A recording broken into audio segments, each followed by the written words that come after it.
Hello friends, today we'll be looking at dimensional analysis. In dimensional analysis, we consider things like length. For length in dimensional analysis, we use the symbol L to represent length. For time, we use T to represent time. And for for mass, we use kilogram or we use M to represent mass. So if you are asked to find the dimensional unit for momentum, mass momentum is mass times velocity. Mass times velocity. Now mass is measured in kilogram times velocity the unit for velocity is meters per second. So in terms of dimension analysis now, anywhere we see mass, which is kilogram, we represent it by M times anywhere we see meter, which is the length, we represent it by L. Then anywhere we see second, we represent it by T. Now write raised to power minus 1. So everything will give us M L T raised to power minus 1. This is now the dimensional unit for momentum. Dimensional unit for momentum. So now we are asked to find the dimensional unit for viscosity. Viscosity is force times distance divided by area times velocity. So for us to answer this, force is, what is force? Force is mass times acceleration.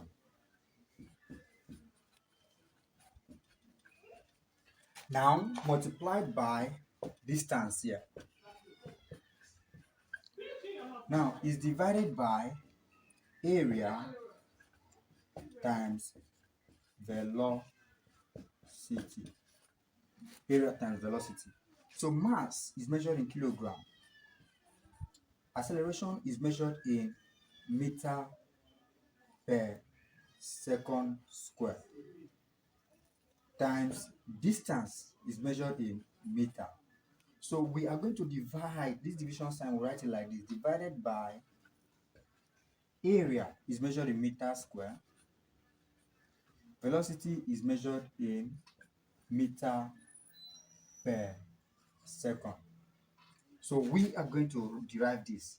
So if we derive this, we are going to have kilogram meter times meter will give us kilogram meter square divided by second square.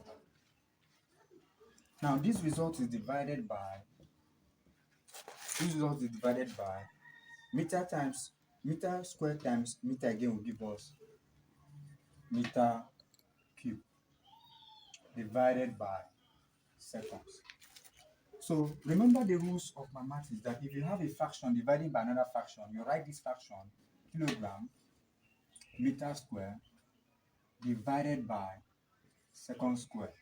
You change this division sign to times and you flip this fraction, you are going to have second divided by meter cube. So it will now reduce this fraction. We're going to have seconds. We'll cancel one of the seconds here, remaining 1. Meter square, we strike out meter cube here, remaining meter here. So everything will now give us kilogram divided by second and meter.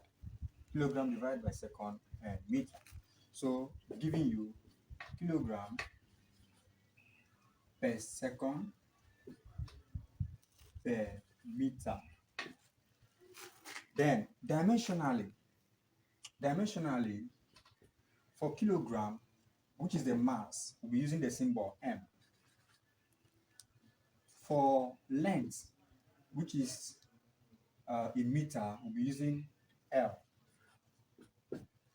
Then for time, which is seconds, we'll be using T.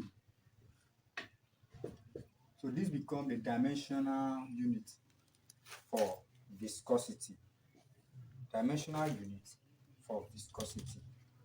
Okay, if we are looking at the dimensional unit for power, power is work done over time.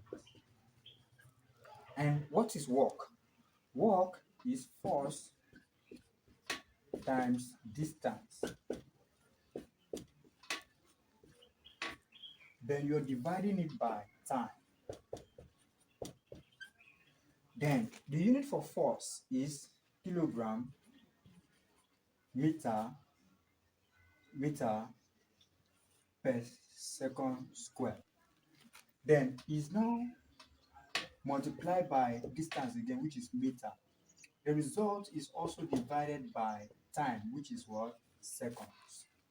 So this will give us kilogram meter square per second. So dimensionally, our result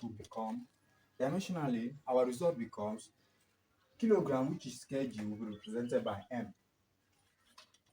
Meter, which is the length, will be represented by L. Now have square. Seconds, which is represented by time, and it will be T, f t raised to power minus 1.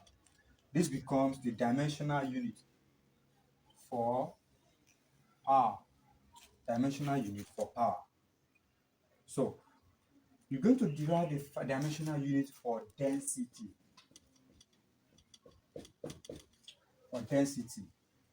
For surface tension.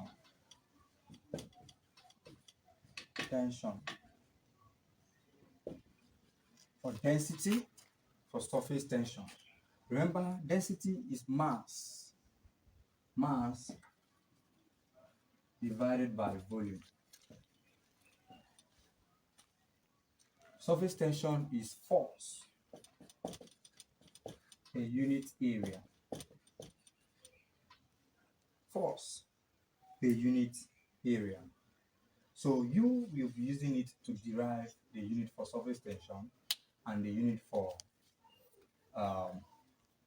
density. Thank you for watching. Do remember to subscribe to our YouTube channel. Follow our Facebook page.